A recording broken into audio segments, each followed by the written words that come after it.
Good afternoon, everyone. How are you doing? Nice meeting you all. And first of all, thank you very much for organizers to invite us to present very interesting sessions, and especially with AI emerging in all sectors. We really want to discuss how AI is emerging in government and public sectors, and how current regulations, restrictions, or the use cases can be identified to make sure that we are advancing AI into the government and public sector. I would like to introduce our speakers. Mark, maybe you could start. Yes, I'm Mark Dillerop. I'm a strategic advisor on digital transformation and AI at a government body taking care of social security in the Netherlands. And the focus I have is looking at new technology and how it can add value and how it should add value also to our citizens and employees. Simon? Hello, I'm Simon King, and I work for the Department of Science, Innovation and Technology and the Government Digital Service, where I'm the Director of Public Sector AI Adoption. So in the UK, we have the Digital Centre of Government that takes a view across the public sector and looks at how we're scaling and adopting AI throughout it. And thanks very much, everybody, for being here today, and looking forward to the conversation. So you're representing two different governments, like sort of UK government coming with a bit of freedom and enabling us to do a bit of creativity, when Netherlands is very much under EU AI Act and coming around. So I would be expecting and interesting to see, like, sort of government is more about people and how they will be coming around with people, and see AI coming into the sector. How do you see citizen coming into this role play with adoption of AI? Well, if I look at AI in particular, then what I see also in a lot of, let's say, the talks we had today is that it's all about capabilities. And I think the perspective we're taking is, okay, what's the consequence of using it? We, at least in the Netherlands, we start not with AI, but with, okay, value for citizen.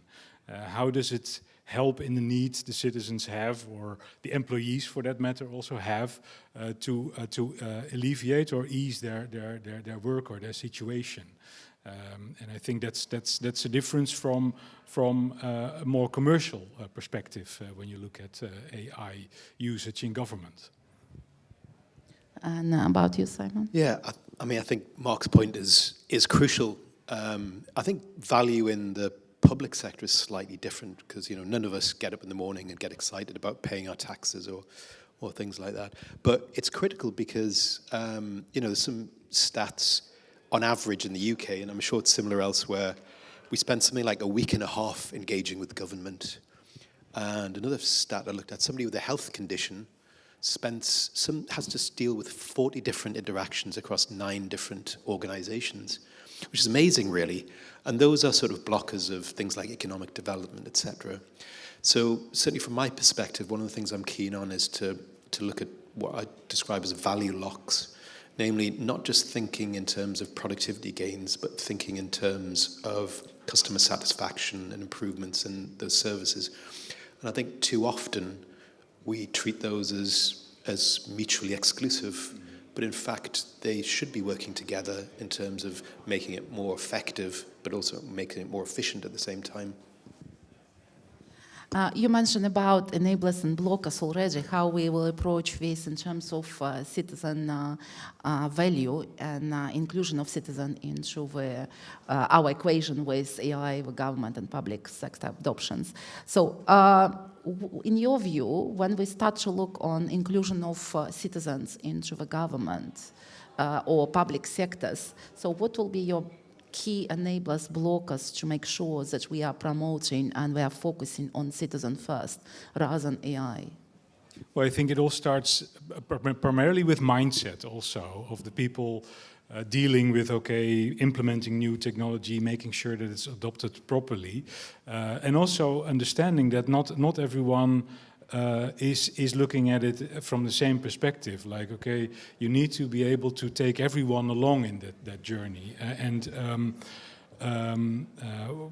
So I think one of the key things to enable that is the mindset of the people who make the decisions, the people who implement it, but also the people who need to start using it.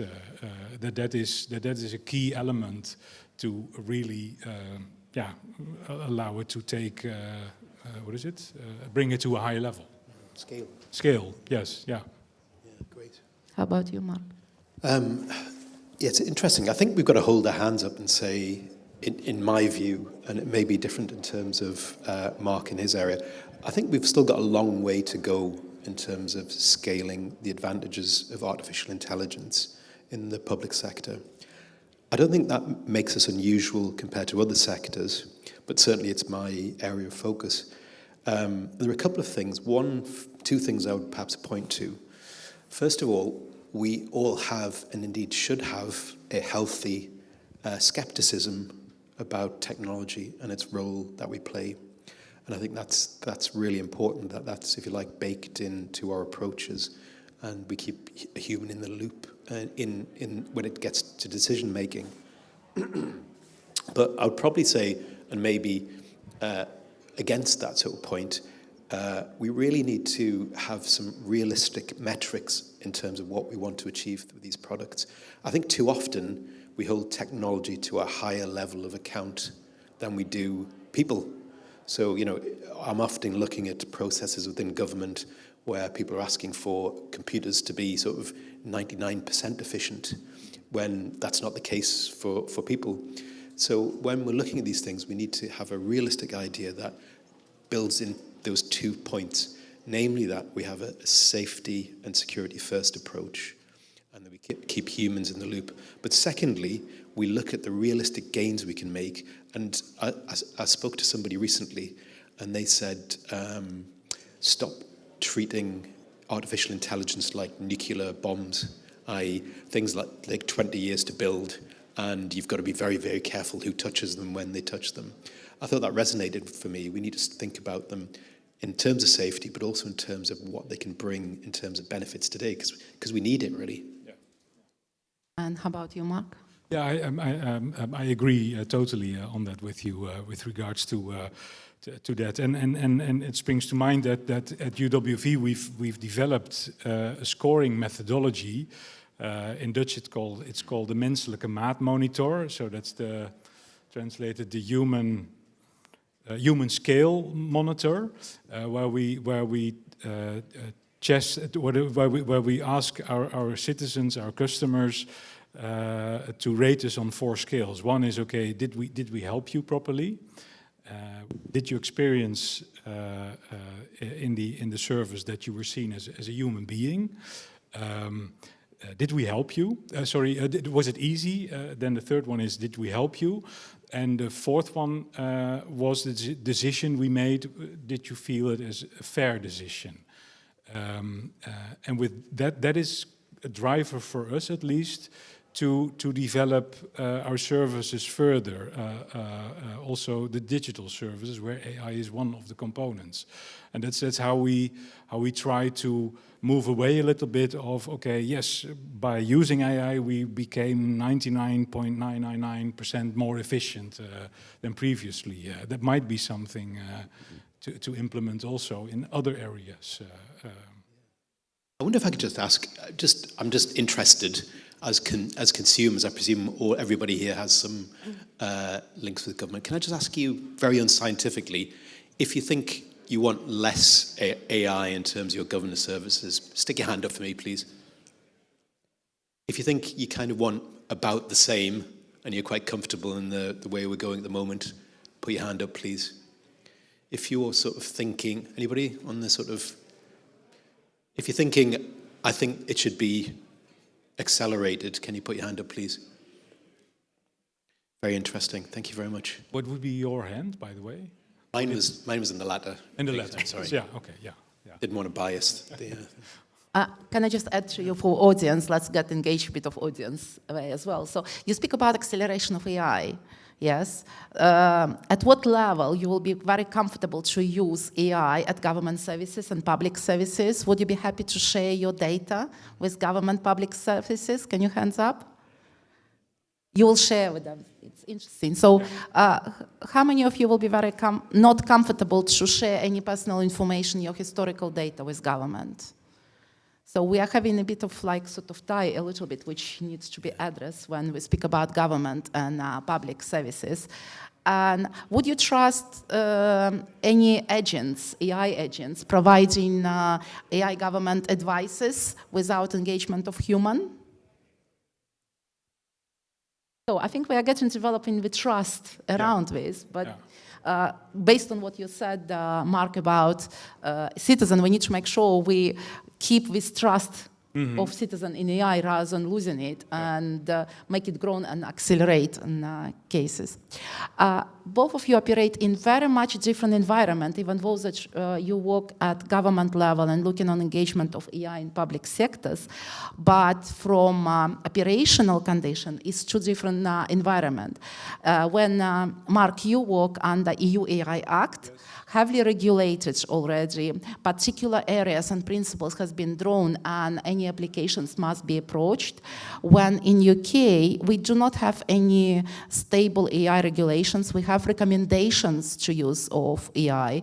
Several bills has been passed already about AI, but we are changing so fast that I believe developers cannot really catch up with what is going on, and direction of UK government is more about enabling creativity and not restricting what could be done.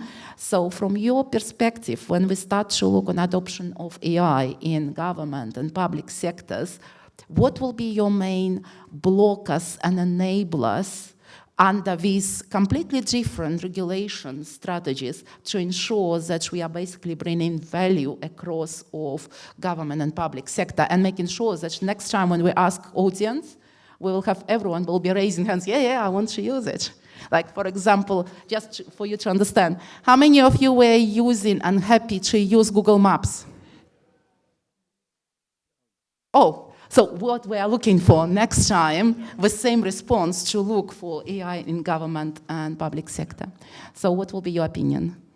Blockers and enablers in your operation environment? Yeah, I guess the UK space, we start from the proposition of the UK is, I think, the third biggest AI market in the world, I think.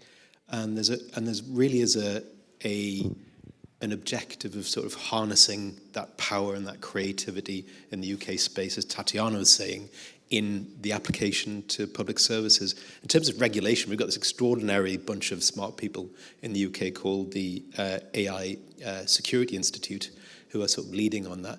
But there's almost like a devolved system where different regulators have responsibility across that thing. In answer to your question, I think I learned a new word the other day, which was socio-technical, and I went and looked it up and found out essentially what we're saying is that when we're looking at sort of technology projects, they're kind of really just people projects with slightly more zeros and ones in them. And I think that's the same for any technology project, but it's significantly the case for an AI project. And I think the key enablers and indeed the key blockers are all found in that space of how we organize ourselves to develop them and how we organize ourselves to secure them. And, you know, more specifically, certainly within in the context of the public sector, I think it's our relationship with risk, really, and how we define that risk. You know, before working in government, I had time working in ventures, in investments, and now I take sort of a portfolio view of projects, and I think about, you know, which ones are successful and which ones are failing. And, you know, I'd be told off if all my projects were successful, because that would mean they weren't risky enough. That's an alien concept in the public sector space. And let me be clear, I'm not talking about risk when it's talking about risk to people. Risk in the sense of how effectively it returns in terms of investment for improving services or making them more effective. I think we need, certainly from my perspective, looking across the public sector, is to embrace a little bit more of that portfolio view and then finally build that sharing across the space, really. Over to you, Mark. Yeah, I totally agree with the risk, and it also ties into what I mentioned in the beginning, that also has to do with mindset. At the same time, the fact that government is risk averse is something society also wants us to be. So there's also something for society, I think, to be done, that risk is a bit more accepted in that area from governments. Then I wanted to say something which would remind you for a length of time, but I've forgotten it. Sorry about that. Come back to you. Yeah. No, so blockers and enablers. What would also help is a bit less regulation, because there is a great case study which was shared some time ago in a meeting I had, which was exactly from the UK government, where I think it was called white mail. Yeah, that's it. Yeah, white mail, where AI is scanning all the incoming letters, and based on what's in there. Especially when it's about, let's say, very vulnerable people, the people you need to take care of as a government, that they were able to bring those letters within a day to a special team to take care of it, where before it took, I think, 6, 7, 8 weeks before such a thing could be done. Yeah. And I wish we could do something like that in the Netherlands as well. Example. Thank you very much, Mark and Simon, for giving us very much insight. And you could really see that there are some a bit of contradiction, and see how we can approach AI adoption in different environments. But me being as a developer, I would say for me, it's almost become like task is impossible. How can we develop very trustworthy systems, something that you would be all trust on using it, but under completely different and very contradictory regulations?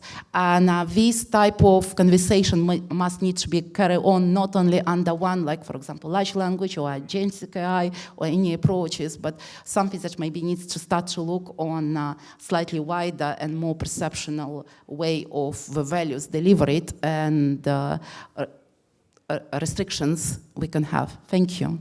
Thank you. Thank you. Thanks, everyone. Cheers.